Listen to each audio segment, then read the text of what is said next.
흑염전 결계 비망록 제구와 마지막 수련이 끝난 후 새벽 계곡의 물안개는 여느 때보다 육중하고 짙게 피어올랐다. 우장검심은 수척해진 몸을 이끌고 초막 안에서 두 가지 물건을 들고 나왔다. 우장검심의 손등에는 푸른 힘줄이 돋아 떨리고 있었으나 물건을 응시하는 안광만큼은 100년 전의 예리함을 고스란히 간직하고 있었다. 우장검심은 먼저 영롱한 푸른빛을 내뿜는 물방울 목걸이를 대영의 목에 걸어주었다. 목걸이가 흉곽에 닿는 찰나 요동치던 반전의 정기가 순식간에 호수처럼 잔잔해지는 기운이 전신을 감돌았다. 이것은 결계의 탁기를 차단할 뿐만 아니라 네 안의 거친 기운을 다스리는 열쇠다. 내 정기와 스스로 공명하기에 이를 차고 있는 것만으로도 내 힘은 비로소 온전한 내 것이 될 것이다. 대염은 가슴께에서 느껴지는 묵직한 안정감에 묘한 통쾌한 자신감을 느꼈다. 이제 더 이상 기운의 폭주를 두려워하며 불면의 밤을 지새우지 않아도 되었다. 이어 우장검심은 검은 천에 쌓인 묵직한 병기를 내밀었다. 대영이 조심스레 천을 걷어내자 차가운 서리빨 같은 기기를 내뿜는 검신이 드러났다. 천년의 세월을 견딘 한 철로 벼려져 결코 녹슬지 않으며 그 예리함은 바위조차 종이처럼 가를 것이다. 무엇보다 중요한 것은 이 검이 이제 자네의 기운을 잃기 시작했다는 점이지. 이 검으로 사면적화를 배워라. 사면적화를 치려면 먼저 그들의 사슬인 일영홍화와 이염분화를 끊어야 그를 만날 수 있을 것이다. 대영이 검자루를 거머쥐자 검신이 미세하게 진동하며 푸른 빛을 발했다. 검은 마치 살아있는 영물처럼 대영의 단정과 조응하며 휘잉하는 낮은 울음소리를 냈다. 그것은 단순한 무기가 아니라 대영의 의지를 실현할 신체의 일부이자 혈맥의 연장이었다. 모든 준비를 마친 대영을 보며 우장검심은 만족스러운 듯 고개를 끄덕였다. 우장검심의 안색에는 제자를 완성했다는 안도감과 다가올 이별에 대한 고독함이 찰나 스쳐 지나갔다. 이제 무술의 길은 끝났다. 오늘 밤 마지막 정진을 마치고 내일 해가 뜨는 대로 북쪽 결계를 향해 떠나거라. 네가 가는 길이 곧 나의 복수이자 네 운명의 서막이 될 것이다. 대영은 스승을 향해 바위처럼 묵직하게 허리를 숙였다. 초막 뒤편에서 들려오는 포포 소리는 마치 거대한 북소리처럼 울리며 대영의 앞날을 축복하듯 산맥을 흔들었다. 대영은 복음을 꽉 쥐며 맹세했다. 다시 돌아올 때는 요물이라는 비참한 낙인이 아닌 세상을 구원한 이름으로 스승 앞에 서겠노라고. 칠흑 같은 어둠 속에서도 대영의 목에 걸린 푸른 물방울과 손에 든 신검은 다가올 참혹한 전투를 예고하듯 서늘하게 빛나고 있었다. 스승님, 결계는 평범한 이들의 눈에는 보이지 않는 땅이라 들었습니다. 그 닫힌 문을 어떻게 열고 들어가야 합니까? 우장검심은 북쪽 산맥의 험준한 능선을 바라보며 나직이 답했다. 결계는 거대한 성벽이 아니라 기운의 소용돌이다. 그 주변에는 뒤틀린 시간과 정기에 이끌려 결계를 앞마당처럼 드나드는 기이한 무리, 유랑. 괴객들이 약초를 캐며 살고 있지. 그들은 결계의 숨구멍을 알고 있다. 그들을 찾아 안내를 받는다면 무사히 안으로 발을 들일 수 있을 게야. 대영이 짐을 꾸려 오두막을 나설 때 새벽바람은 유난히 차갑고 날카로웠다. 낡은 감색 점포 위로 우장검심이 건넨 물방울 목걸이가 은은한 푸른빛을 발했고 허리춤에 찬 진검의 무게는 대영의 어깨에 스승의 원한과 숙명을 무겁게 지워주었다. 대영은 산길을 내려가다 멈춰서서 뒤를 돌아보았다. 우장검심은 오두막 앞 바위에 앉아 대영을 지켜보고 있었다. 자신의 기운을 모두 넘겨주어 이제는 꺼지기 직전의 촛불처럼 위태로운 생명이었으나 그 안광만큼은 대영의 뒷모습을 끝까지 붙잡고 있었다. 가거라, 뒤를 돌아보지 마라. 우장검심은 힘겹게 손을 흔들었다. 하지만 그의 마음속에는 차마 입 밖으로 내지 못한 비극적인 예견이 폭풍처럼 소용돌이치고 있었다. 우장검심은 알고 있었다. 결계란 한번 발을 들이는 순간 인간 세상의 시간과 인연으로부터 완전히 단절되는 경계임을. 100년 전 자신도 그곳을 넘어왔을 때 고향의 모든 이는 이미 흙이 되어 있었고 자신이 알던 세상은 신기루처럼 사라져 있었다. 미안하네 대영이. 자네는 다시는 이 평범한 마을로 돌아오지 못할 게야. 우장검심은 가슴을 짓누르는 서글픔에 눈을 감았다. 결계 너머의 삶은 돌을 닦는 자와 앞비들이 공존하는 무한의 굴레였다. 대영의 몸속에 흐르는 그 정순한 기운은 결계 안의 도인들을 수호하고 악자들을 처단하는데 평생을 바쳐야 할 거대한 천명이었다. 자네가 그곳의 악을 모두 멸하고 문을 나설 때쯤이면 자네가 그리워하던 어머니도 이 오두막도 이미 시간의 먼지가 되어 사라져 있겠지. 자네는 이제 인간 대영이 아니라 결계를 지키는 고독한 파수꾼으로 살아가야 하네. 우장검심의 독백은 안개에 젖어들었고 대영의 모습은 점점 멀어져 갔다. 제자가 걸어가는 길은 영광의 길이 아니었다. 영원한 고독의 길이었다. 우장검심은 제자의 등을 보며 말없이 눈물을 삼켰다. 그것은 새로운 영웅의 탄생을 축복하는 박수이자 평범한 사내로서의 삶을 마감한 청년에게 보내는 핏빛 장례와도 같았다.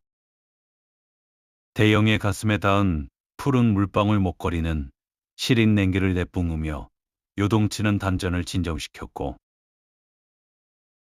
등 뒤에 앤 청강검은 묵직한 신뢰감을 주었다.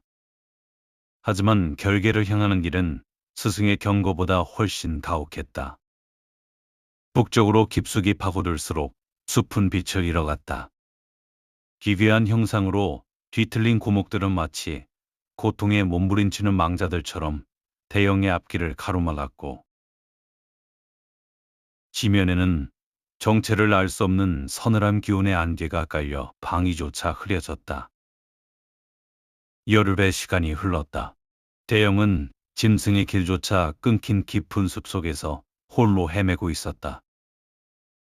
안내해줄 무리는커녕 살아있는 사람의 흔적조차 찾을 수 없었다. 밤이면 이름 모를 산짐승의 울음소리가 폭풍처럼 숲을 흔들어 대영의 심맥을 압박했고 낮에는 죽음 같은 정적만이 그를 애워쌌다. 스승님이 말씀하신 그 무리는 대체 어디에 있단 말인가? 대영은 헝겊을 고쳐 감으며 갈라진 입술을 깨물었다. 육체는 이미 한계에 다다르고 있었다.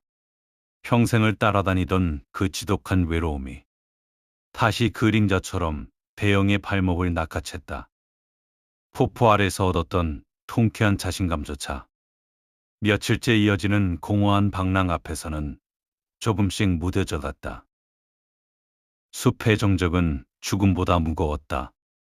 열흘째 이어지는 고독 속에서 대영이 판단하던 눈빛에도 지독한 피로가 안개처럼 내려앉았다. 짐승의 발자국조차 보이지 않는 이 기대한 공간에서 대영은 자신이 거대한 미로의 심장부에 갇힌 것은 아닌지 의구심이 들기 시작했다. 휘잉, 대기를 가르는 차가운 칼바람만이 대영의 뺨을 스치며 그가 여전히 살아있음을 일깨웠다. 그때였다. 무거운 침묵을 깨고 대영의 예민해진 감각 끝에 이질적인 진동이 걸려왔다. 그것은 바람 소리도 나뭇가지가 꺾이는 소리도 아니었다. 단전 안의 전기가 미세하게 반응하기 시작했다. 안개 너머 죽어버린 고목들 사이에서 희미하게 일렁이는 진동이 느껴졌다. 휘익하는 칼바람 소리 사이로 끊어질 듯 가느다란 신음이 섞여들었다.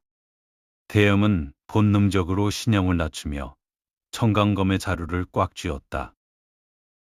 소리의 진원지는 거대한 고목의 뿌리가 뱀처럼 뒤엉킨 깊은 구덩이 아니었다.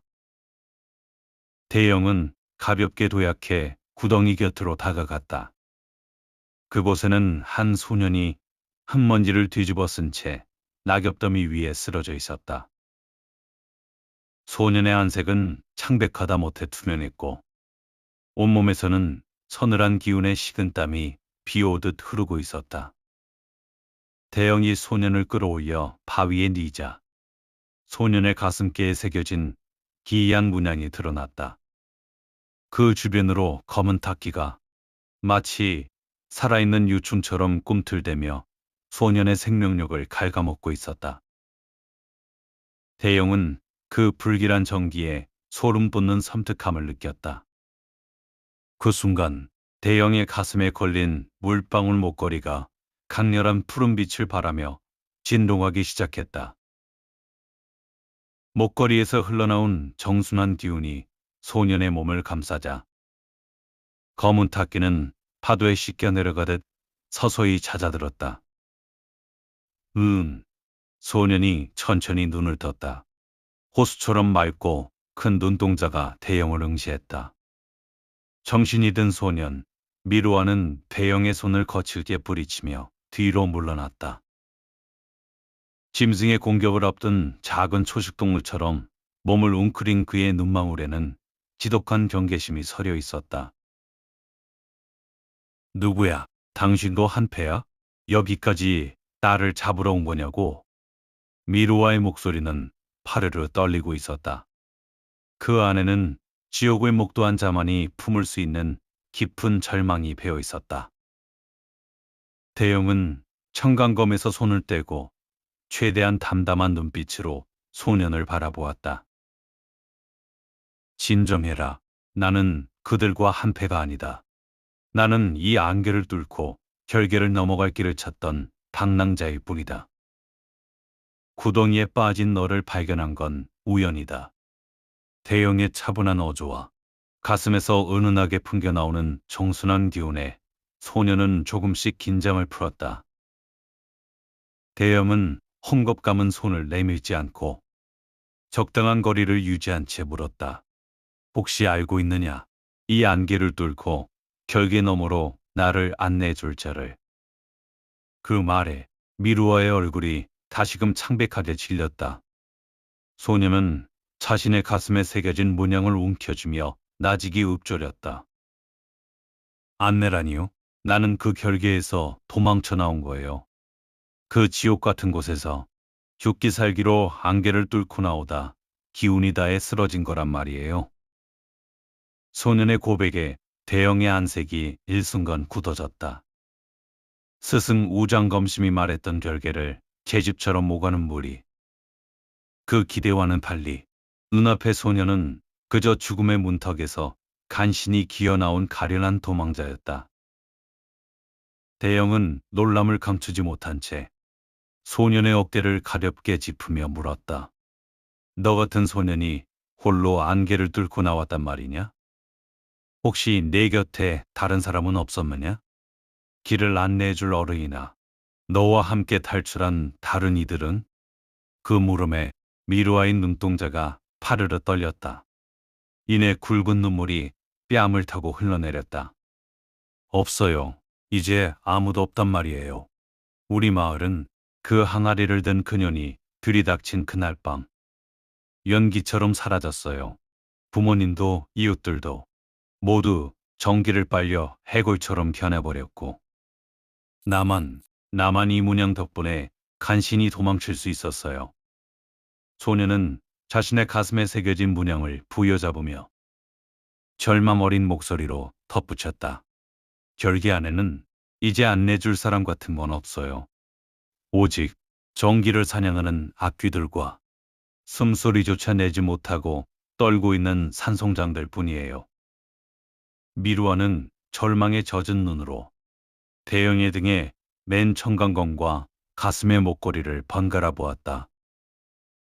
범상치 않은 대영의 기운 앞에서 소년의 얼굴에는 희망과 두려움이 뒤섞인 묘한 표정이 떠올랐다. 흑염전 결계 비망록 제18로 이어집니다.